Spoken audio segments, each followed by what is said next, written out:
Saat melihat cincin itu, anak laki-laki itu tidak berkata apa-apa. Ia tiba-tiba mundur 3 langkah, wajahnya pucat pasi, lalu mengucapkan kalimat yang sulit dipahami, "Tidak, tidak mungkin. Kenapa benda itu ada di tangan paman? Ada hari-hari yang terasa biasa, tetapi justru membuka pintu yang telah saya kunci selama hampir 20 tahun. Hari itu, saya hanya ingin melarikan diri dari rapat-rapat yang membebani dan mencari sedikit kedamaian di tepi pantai Surabaya. Tempat angin asin berembus dari permukaan air yang keabu-abuan, dan suara ombak menghantam pantai terdengar teratur seperti napas panjang kehidupan. Saya berusia 45 tahun, CEO sebuah konglomerat besar. Orang-orang berpikir saya kuat, tidak mudah tumbang. Tetapi mereka tidak melihat sisi tersembunyi dalam diri saya, tempat tersimpannya rasa sakit bernama Ratna. Wanita yang hilang dari hidup saya dalam kebakaran mengerikan 19 tahun yang lalu. Saya masuk ke sebuah warung kecil beratap seng tua, duduk di meja kayu yang catnya sudah terkelupas. Tidak ada yang mengenali saya, dan saya juga tidak butuh dikenali. Saya hanya ingin menarik napas dalam-dalam, membersihkan diri dari kelelahan yang berkepanjangan.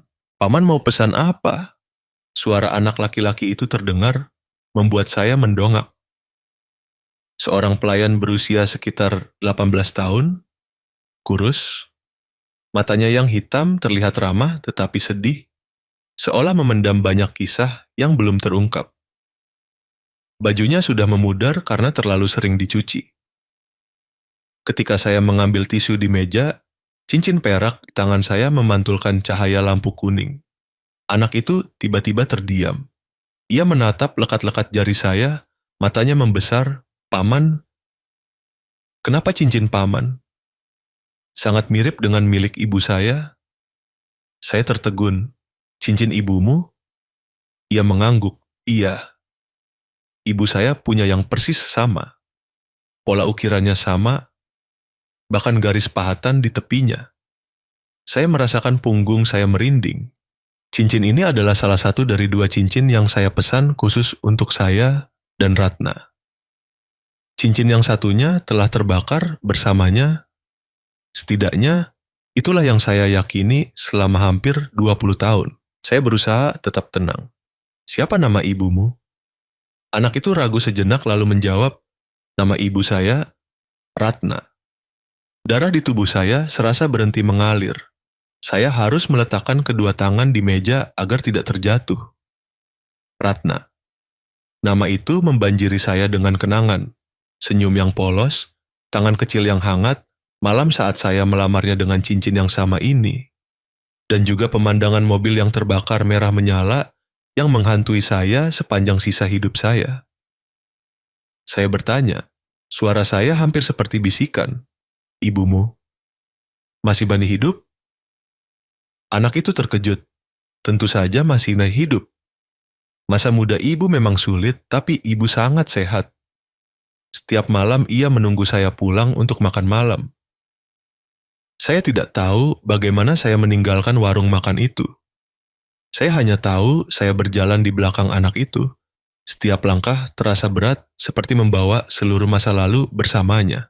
Jalu, namanya, berjalan menembus gang-gang kecil di kampung, tempat rumah kontrakan yang sempit berdiri berdempetan. Akhirnya, ia berhenti di depan sebuah rumah yang kumuh. "Bu, saya pulang."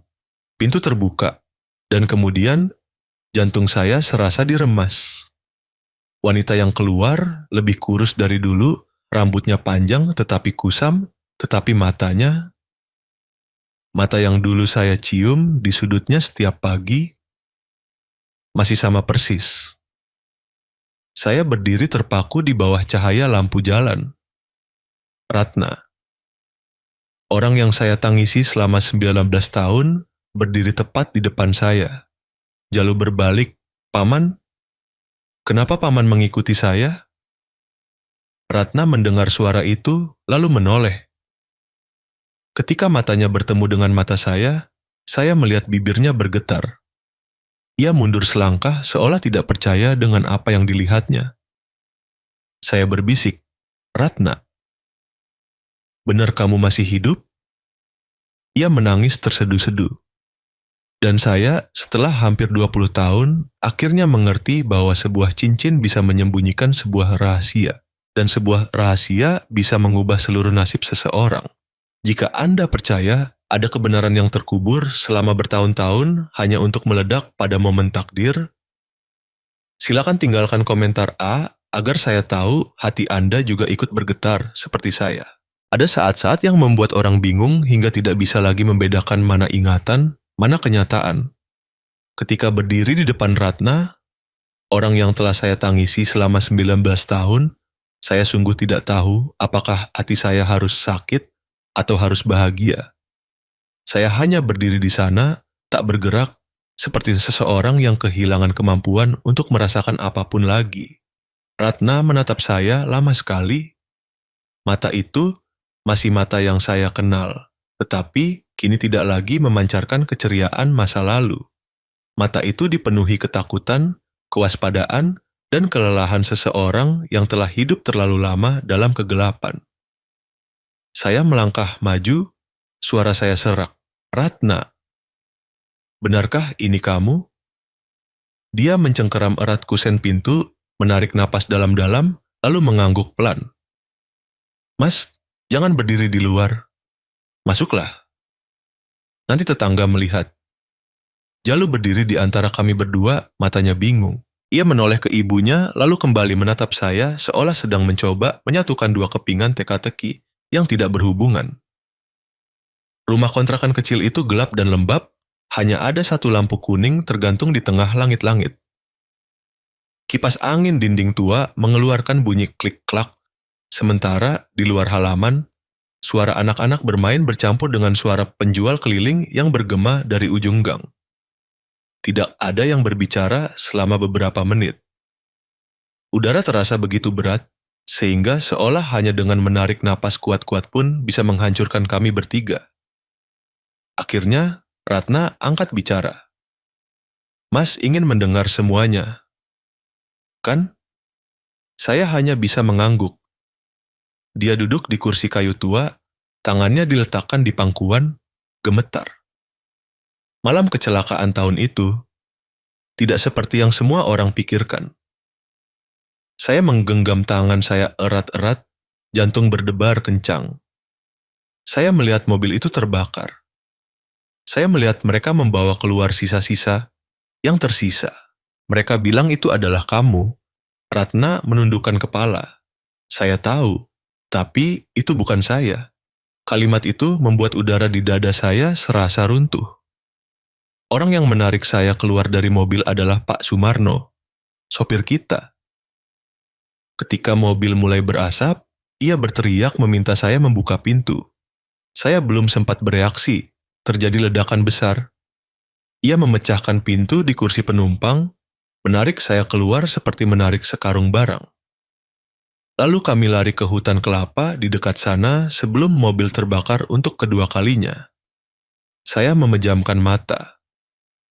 Pemandangan api merah menyala tahun itu masih jelas di benak saya. Saya ingat pernah berlutut di tengah jalan, memohon agar itu bukan dia. Tetapi semua bukti menunjukkan sebaliknya. Ratna melanjutkan. Suaranya tercekat. Pak Sumarno bilang saya harus menghilang. Ia bilang ada orang yang ingin saya mati. Tetapi ia tidak mengatakan siapa orang itu. Hanya berkata, kalau kamu tetap di kota, kamu akan benar-benar mati, Bu. Jalu duduk di samping ibunya, tangannya tanpa sadar menggenggam tangan Ratna, matanya membesar saat mendengar cerita yang mungkin baru pertama kali didengarnya secara lengkap. Kami bersembunyi di kampung pinggir pantai. Saya bersembunyi di gudang tua selama berminggu-minggu. Saya masih ingat bau apek dan suara ombak menghantam pantai. Saya tidak berani keluar, tidak berani menghubungi siapapun. Bahkan, saya tidak berani menangis karena takut orang lain mendengar. Saya mendengarkan, hati saya serasa diremas. Ratna menyentuh lembut bahu Jalu. Sebulan kemudian, saya melahirkan. Sendirian, tanpa dokter. Tidak ada siapa-siapa di samping saya selain seorang dukun beranak tua di kampung. Saya menoleh menatap Jalu. Anak itu menundukkan kepala, memilin jari-jarinya, seolah sedang berusaha memahami milik siapa dirinya. Saya berkata pelan, "Jalu, kamu sudah tahu?" Ia menggeleng. Ibu tidak pernah cerita. Saya hanya tahu ibu selalu berpesan agar menjauhi orang asing, dan jangan pernah terlalu cepat percaya pada siapapun. Saya merasakan mata saya memanas. Rasa sakit itu tidak hanya terletak pada menghilangnya Ratna, tetapi juga pada fakta bahwa anak saya harus tumbuh dalam ketakutan, kekurangan, dan tanpa pernah mengenal wajah ayahnya. Ratna menatap saya, matanya berkaca-kaca. "Adrian, saya tidak tahu siapa yang ingin saya mati. Sopir hanya mengatakan bahwa jika saya masih menghubungi Mas dan bayi kita akan berada dalam bahaya. Saya tidak punya pilihan lain." Saya menggenggam tangannya sangat erat. "Saya hidup hampir 20 tahun dalam penderitaan karena berpikir kamu sudah mati. Apakah kamu tahu itu?" Ratna menangis. Saya minta maaf. Tetapi jika hari itu saya tidak mengikuti kata-kata mereka, mungkin anak kita tidak akan duduk di sini. Jalu mengatupkan bibir, menatap lantai. Saya anak kandung paman." Saya berdiri, melangkah ke depan Jalu, meletakkan tangan di bahunya. "Tidak, kamu bukan anak paman." Jalu mendongak, dalam sekejap wajahnya pucat. Saya tersenyum dan mengatakan setiap kata dengan jelas, "Kamu adalah anak ayah." Ia terdiam. Lalu tiba-tiba, air mata jatuh. Saya menariknya ke dalam pelukan seperti sebuah naluri yang mungkin telah saya tunggu selama hampir 20 tahun. Jalu gemetar menyandarkan kepalanya di dada saya. Saya tidak tahu harus berbuat apa. Saya tidak tahu apakah saya harus percaya ini. "Percayalah," kata saya, "karena ayah berutang 18 tahun ketidakhadiran kepada kamu." Dalam momen hangat itu, saya sama sekali tidak tahu bahwa di luar pintu ada bayangan seseorang yang mengawasi kami. Sebuah bayangan hitam berdiri diam di tengah hujan, sunyi seperti pertanda sesuatu yang tidak biasa. Ratna meremas tangan saya perlahan. "Mas merasa ada yang mengawasi?" Saya melihat sekeliling tetapi kegelapan menutupi segalanya. Hanya ada suara air menetes dari atap seng dan cahaya lampu jalan yang berkedip-kedip. Saya tidak menjawab, tetapi di hati saya, firasat buruk sudah mulai muncul. Kami duduk di samping meja kayu tua. Tidak ada yang berbicara. Jalu berada di antara saya dan ibunya. Sebuah keluarga, tetapi sebuah keluarga yang terputus, terlupakan, dicabik-cabik oleh tangan tak terlihat. Saya melihat Ratna, lalu Jalu. Kami duduk berdekatan di kamar kecil yang hangat oleh cahaya lampu kuning, tetapi masing-masing membawa rasa sakit sendiri. Saya sakit karena kehilangan dan karena kebenaran yang tersembunyi. Ratna sakit karena harus melarikan diri sepanjang masa mudanya. Jalu sakit karena tidak tahu siapa dirinya selama 18 tahun terakhir. Dan saya tahu, ini baru awal dari sebuah perjalanan yang saya tidak tahu akan membawa kemana. Ada kebenaran yang menyakitkan, tetapi ada juga kebenaran yang datang untuk menyelamatkan sebuah keluarga yang dianggap telah tiada. Jika itu Anda, ketika berdiri di antara kebenaran yang menghancurkan hati dan harapan yang baru saja menyala, mana yang akan Anda pilih? Silakan komentar 1 jika Anda memilih menghadapi kebenaran, atau 2 jika Anda membutuhkan lebih banyak waktu untuk menerimanya. Saya masih tidak bisa percaya Ratna masih hidup. Setiap kali memejamkan mata, saya selalu melihat pemandangan mobil terbakar 19 tahun yang lalu, melihat wajah Ratna dalam ingatan saya ditelan api. Tetapi, kenyataan hadir. Ratna hidup, anak saya hidup, dan seseorang telah mencoba membunuh mereka. Setelah meninggalkan kampung malam itu, saya kembali ke hotel tanpa istirahat sejenak pun. Saya membuka laptop, mengakses sistem arsip internal konglomerat, tempat tersimpannya dokumen yang tidak seorang pun selain ketua dewan direksi dapat menyentuhnya. Saya adalah ketua, dan juga satu-satunya orang yang tahu bahwa kebenaran selalu berada di balik lembaran-lembaran kertas yang terlihat sah. Saya mencari kembali berkas kecelakaan 19 tahun yang lalu. Halaman pertama, laporan kematian Ratna. Saya memperbesar tanda tangan dokter forensik. Cahaya yang memantul di layar membuat garis tinta hitam terlihat jelas. Tetapi ada yang salah. Saya pernah bertemu dokter ini di pertemuan Dewan Rumah Sakit sebelum ia meninggal beberapa tahun yang lalu. Tanda tangannya miring ke kanan, sementara tulisan di laporan miring ke kiri. Tidak hanya itu, goresan pulpen jauh lebih gemetar. Seperti orang yang menandatangani tidak benar-benar terbiasa dengan tanda tangan ini. Saya bertanya pada diri sendiri, sudah berapa tahun saya mempercayai selembar kertas palsu? Saya membuka folder kamera tempat kejadian selanjutnya. Serangkaian notifikasi merah muncul. File hilang, tidak dapat diakses. Saya mencoba memulihkan cadangan backup. Juga kosong, tidak ada satupun bingkai, tidak ada satu detik pun yang merekam pemandangan hari itu. Ada seseorang yang sengaja menghapus semuanya. Saya memijat dahi, merasakan dingin menjalari tulang punggung saya. Saya ingat Ratna, rapuh, lemah, sepanjang hidupnya tidak pernah menyakiti siapapun. Namun seseorang ingin dia menghilang sepenuhnya. Saya terus membuka berkas forensik. Kali ini saya hampir tersedak. Jenazah dipastikan hangus total.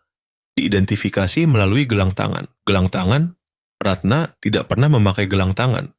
Dia benci perasaan terikat. Saya duduk terdiam selama beberapa menit. Jika Anda pernah meragukan peristiwa aneh yang terjadi tepat saat hidup Anda berbelok, coba cari beberapa cerita lain di saluran ini. Anda akan melihat bahwa terkadang kebenaran tidak pernah muncul secara kebetulan. Berkas bermasalah, kamera bermasalah, laporan kematian bermasalah. Saya tidak bisa melanjutkan sendirian.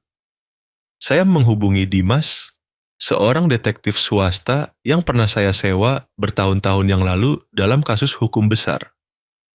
Dia pendiam, tertutup, dan sangat pandai mencari hal-hal yang ingin disembunyikan orang lain. Apa yang Anda ingin saya cari? Dimas bertanya melalui telepon, suaranya rendah dan mantap. Cari sopir tahun itu. Pak Sumarno. Dia sudah meninggalkan Surabaya 18 tahun yang lalu. Saya tahu, tapi dia adalah satu-satunya kunci. Dimas terdiam sejenak. Saya akan mulai dari kawasan pekerja pinggir pantai, tempat-tempat orang bersembunyi ketika tidak ingin ditemukan siapapun.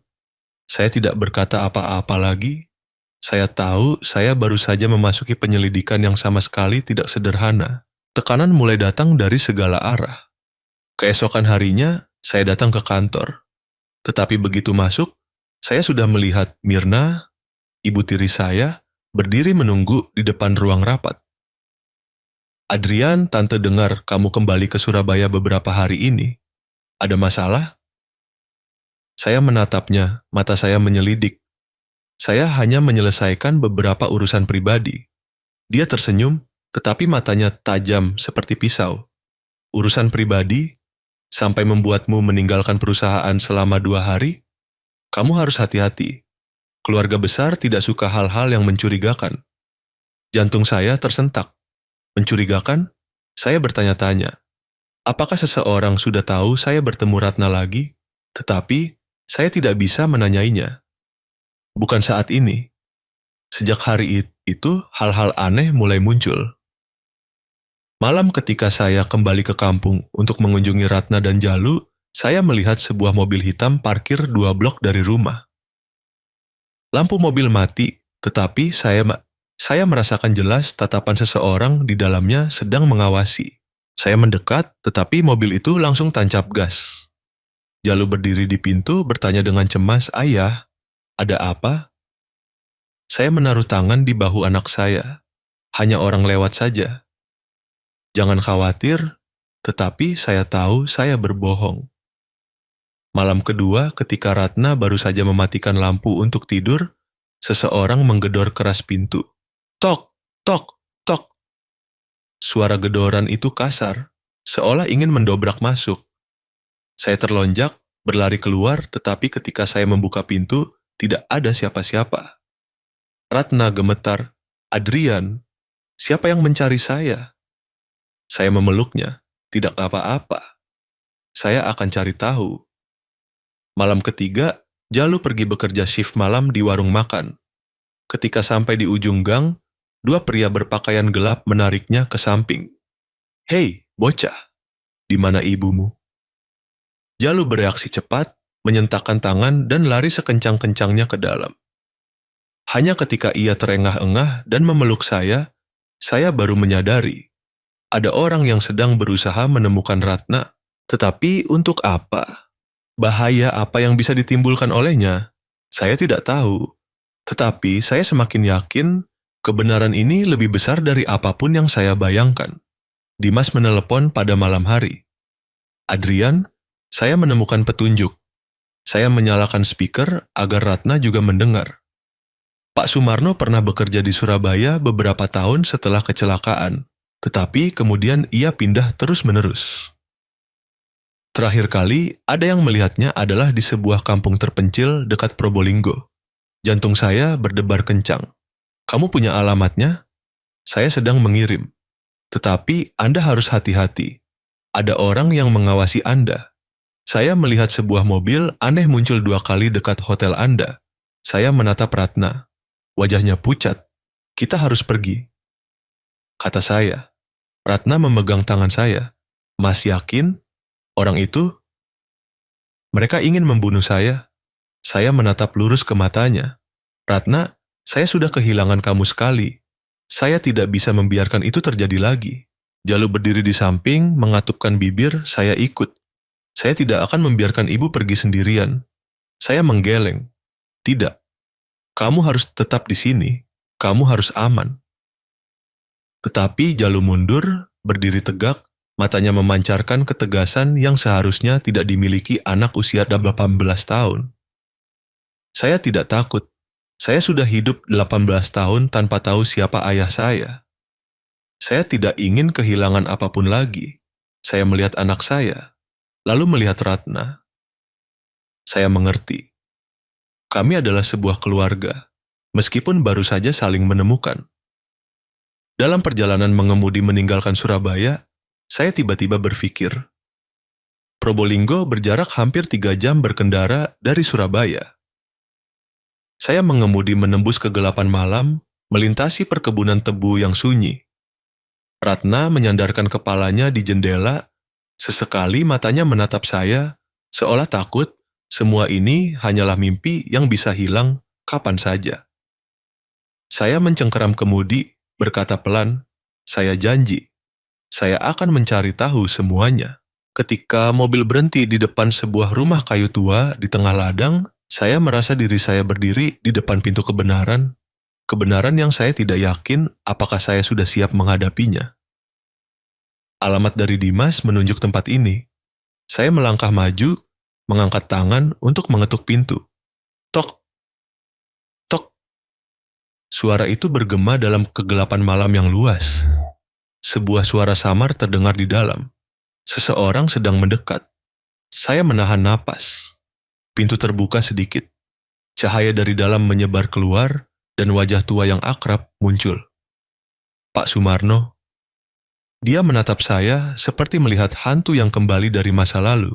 Ketika pintu rumah kayu terbuka sedikit dan saya melihat wajah tua Pak Sumarno, jantung saya berdebar kencang seolah ingin keluar dari rongga dada. Dia menatap saya lama sekali, matanya seolah baru saja melihat jiwa kembali dari kegelapan masa lalu. "Pak, ini saya, Adrian," kata saya, suara sedikit bergetar. Dia mundur setengah langkah, mulutnya terbuka sedikit, lalu menghela napas sangat dalam. Akhirnya, hari ini tiba juga. Kami masuk ke rumah sederhana itu. Ratna duduk rapat di samping saya, tangannya menggenggam tangan saya erat-erat. Jalu duduk di seberang, matanya penuh ketegangan.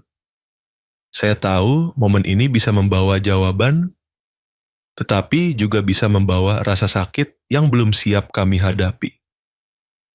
Pak Sumarno duduk, tangannya yang kurus memegang secangkir teh panas. Saya minta maaf, Nak Adrian. Saya sudah menyimpan rahasia ini terlalu lama. Saya mencondongkan tubuh ke depan. Pak, siapa orang yang ingin Ratna mati? Ruangan itu tenggelam dalam keheningan. Hanya ada suara angin berembus melalui celah-celah pintu tua. Setelah sekian lama, ia menjawab pelan, sebuah suara yang membuat seluruh tubuh saya dingin. Adalah Bu Mirna. Saya terdiam membeku. Ratna meremas tangan saya begitu kuat hingga terasa sakit. Jalu melihat sekeliling, seolah tidak percaya dengan apa yang didengarnya. Pak Sumarno melanjutkan, suaranya rendah, bergetar tetapi jelas setiap katanya. Dia tidak tahan dengan posisinya. Seorang istri kedua selalu dianggap perempuan pengganti. Dia diremehkan selama bertahun-tahun. Saya memejamkan mata. Saya ingat pertemuan keluarga. Pesta mewah di mana orang-orang tertawa sambil berbisik tentangnya. Tatapan kasihan, meremehkan. Saya tidak pernah berpikir kata-kata itu bisa membunuh. Pak Sumarno menyeka keringat dingin di dahinya. Dia takut akan satu hal, bahwa putranya, Radi, tidak akan pernah mewarisi. Dia percaya bahwa jika Ratna masih hidup dan melahirkan anak itu, posisi dia dan putranya tidak akan berbeda dengan bayangan. Saya merasakan udara panas tersumbat di dada saya. Jadi dia yang mendalangi kecelakaan itu, ya. Dia menundukkan kepala. Dia menyewa orang untuk merusak rem mobil. Saya sudah mencoba menarik Ratna keluar, tetapi mereka ketahuan. Saya melarikan diri selama 19 tahun karena takut dibunuh. Ratna menangis terseduh-seduh. Saya menaruh tangan di bahunya, tetapi saya sendiri tidak bisa menahan air mata. Rasa sakit 19 tahun kini punya nama. Dan nama itu adalah orang yang pernah saya panggil Tante. Kami masih tenggelam dalam keterkejutan ketika sebuah suara terdengar dari luar pintu. Pintu terbuka. Radi, adik tiri saya, berdiri di sana, wajahnya pucat pasi, matanya berkaca-kaca. Tidak mungkin. Radi tergagap. Itu semua hanya karangan, kan? Pak Sumarno, Anda berbohong, kan? Saya berdiri, tetapi Radi mundur, gemetar. Abang berbohong, kan, Mama? Iya, Mama tidak mungkin melakukan itu. Mama hanya ingin melindungi saya, melindungi kita. Saya berusaha tetap tenang. Radi, dengarkan abang. Tidak ada yang mau mempercayai ini.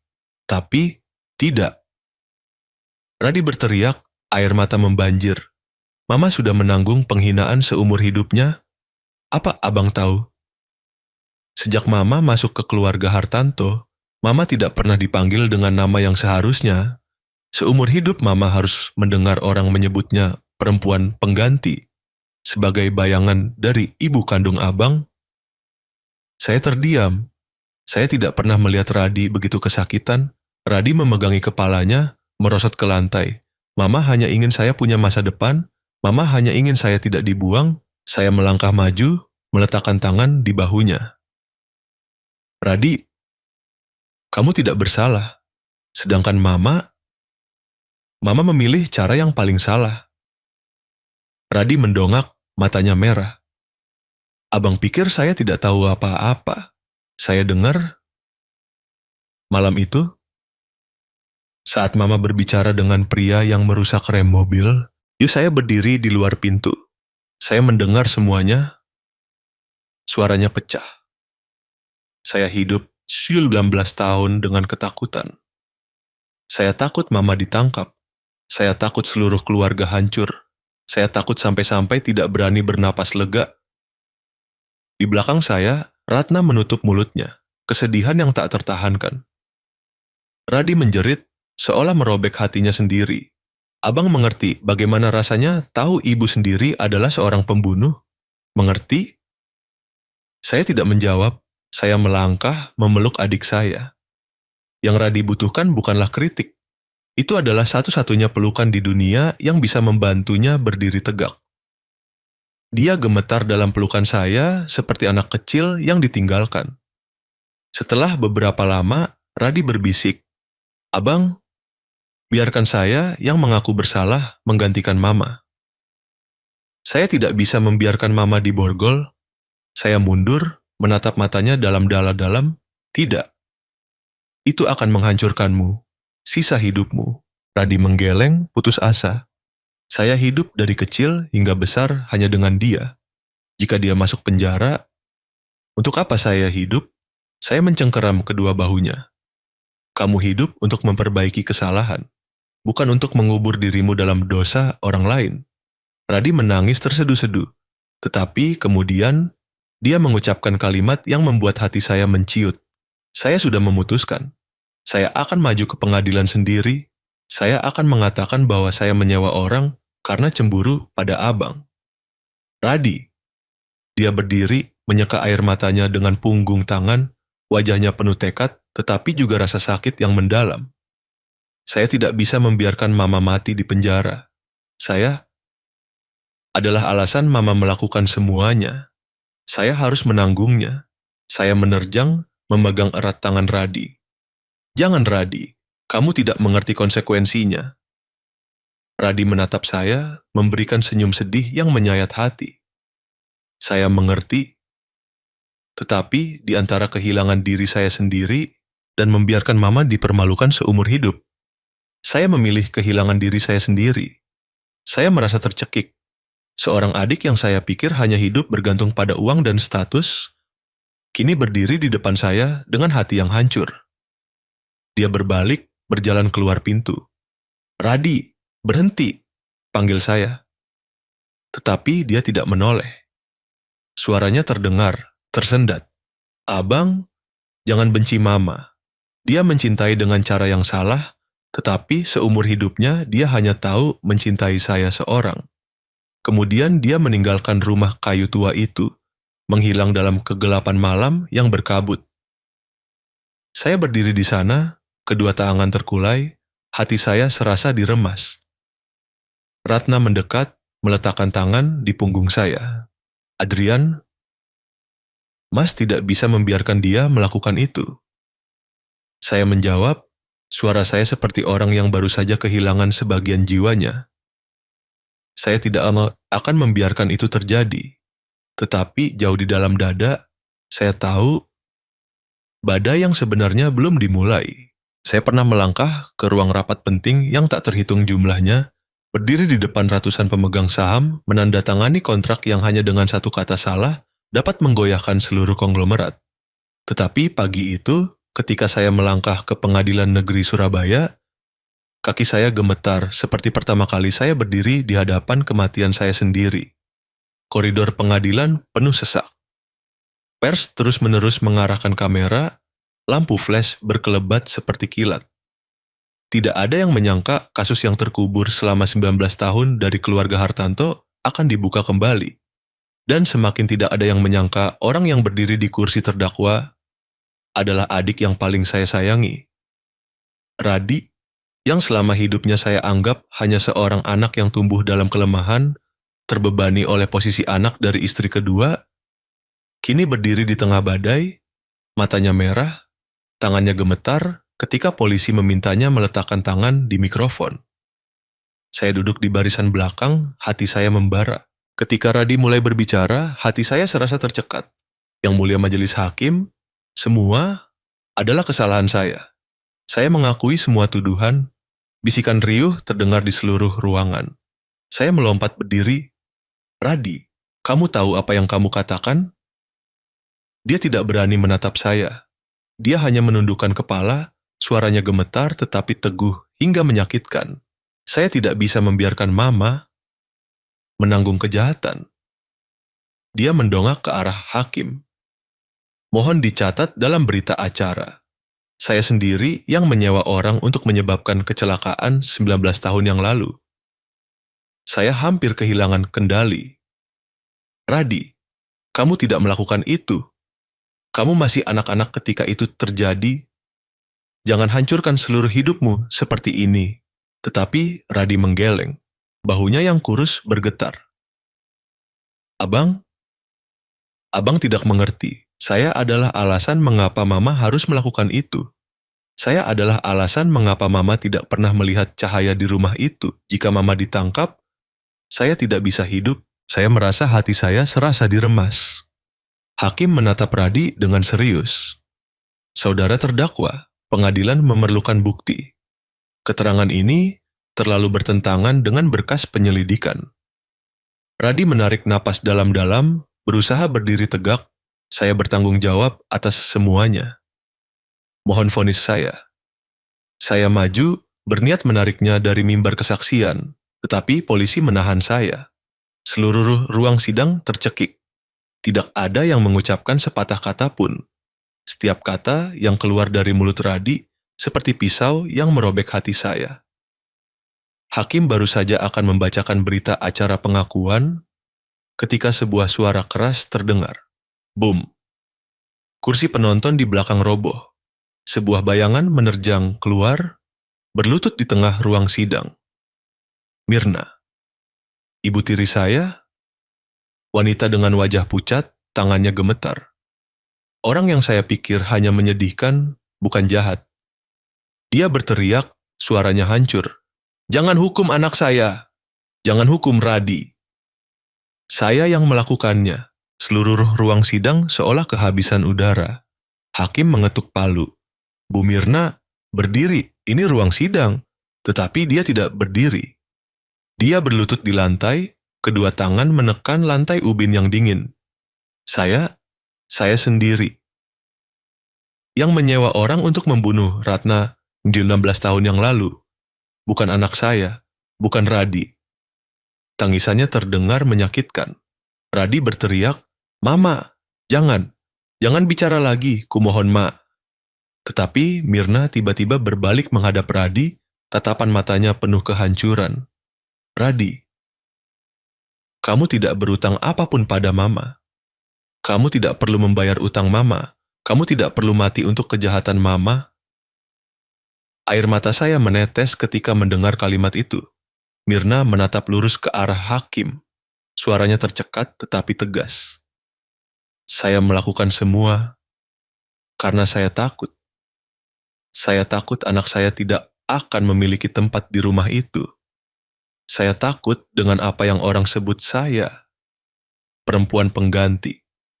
Saya menanggung penghinaan selama bertahun-tahun. Saya sudah buta. Ruang sidang begitu sunyi sehingga terdengar jelas isakan Radi. Mama tidak perlu melakukan itu. Mirna menoleh ke anaknya. Tangannya yang gemetar menyentuh tangan Radi tetapi dihalangi oleh polisi. Kamu anak yang baik, Radi. Kamu adalah satu-satunya cahaya dalam hidup Mama. Tapi Mama membiarkan ketakutan mengubah diri Mama menjadi iblis. Dia menangis meraung. Saya membayar orang untuk merusak rem mobil. Saya menyuap polisi untuk menutupi.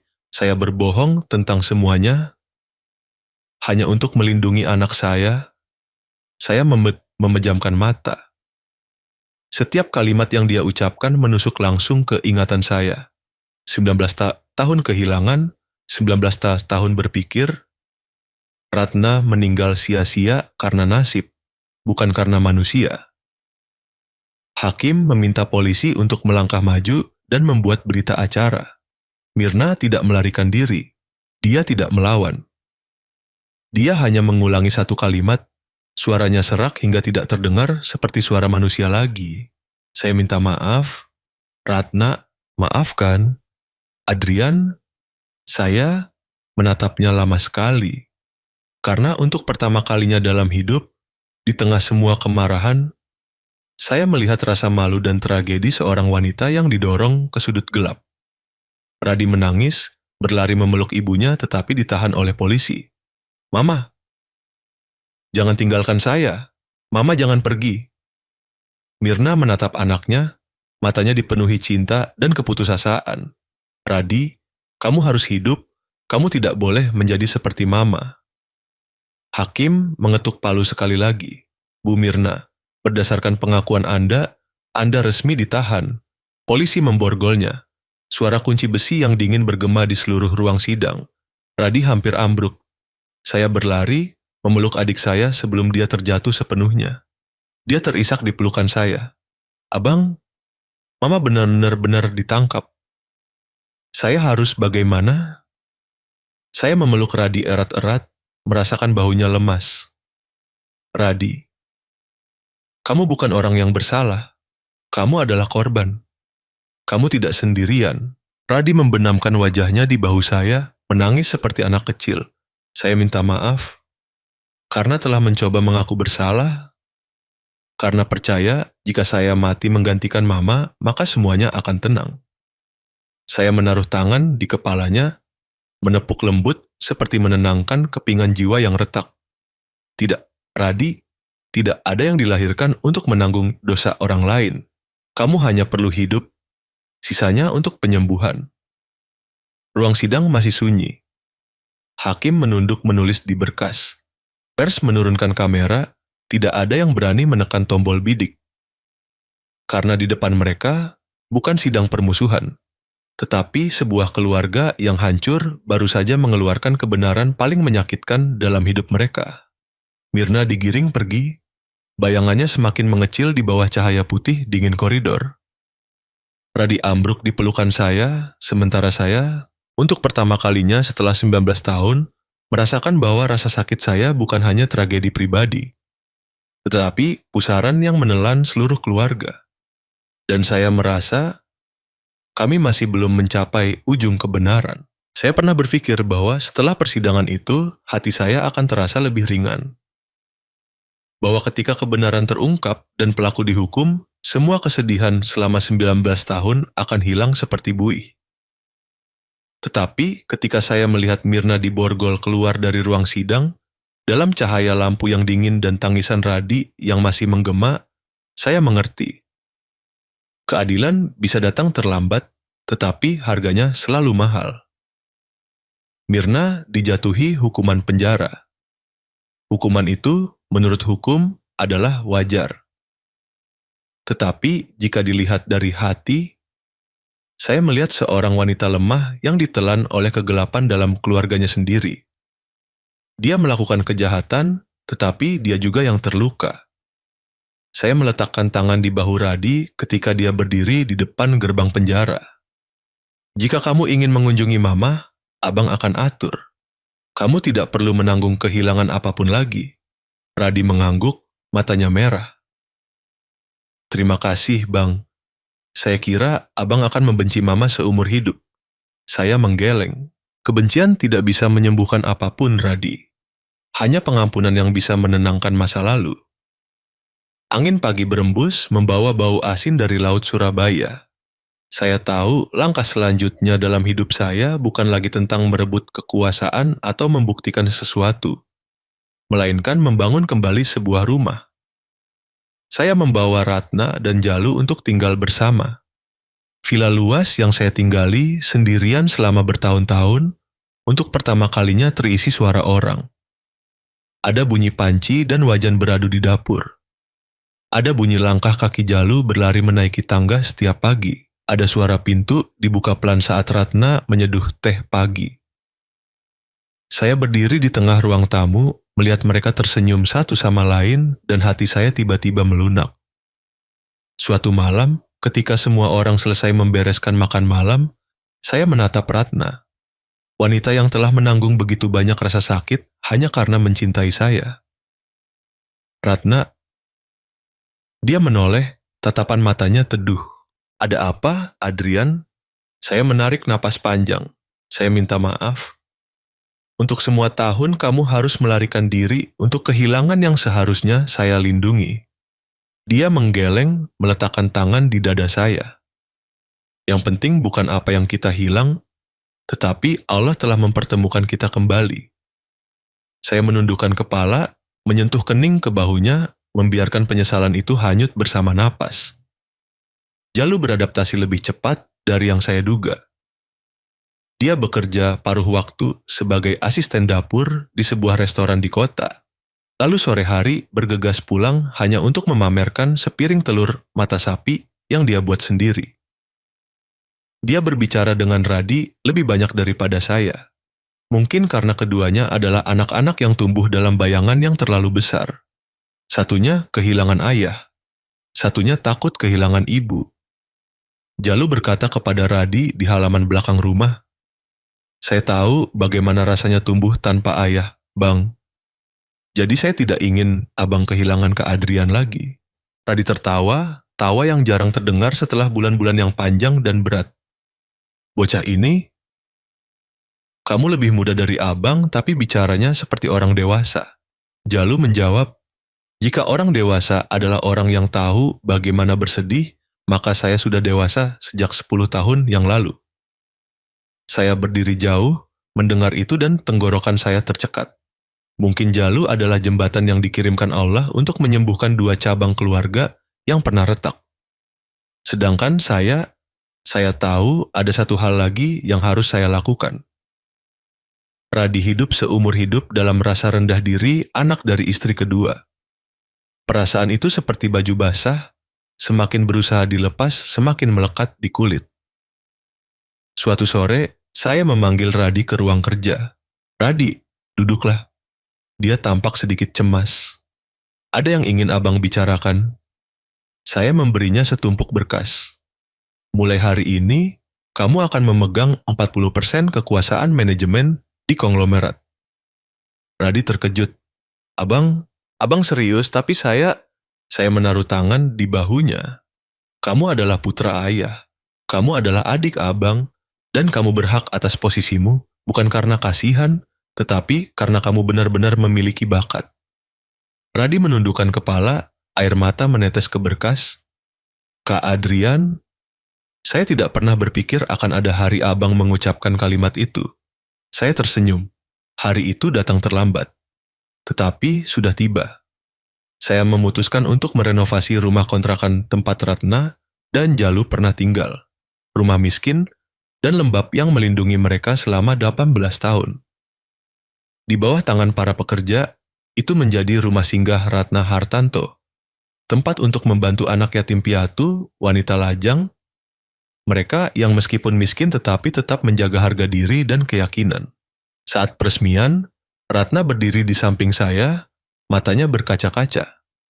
Saya tidak pernah berpikir rumah ini bisa menjadi harapan bagi seseorang. Saya menggenggam tangannya. Terkadang tempat yang paling menyakitkan justru tempat cahaya dimulai. Jalu berdiri di samping, tersenyum cerah. Ini pertama kalinya saya melihat ibu tersenyum sebanyak ini. Ratna mengelus kepala anaknya, tatapan matanya penuh kasih.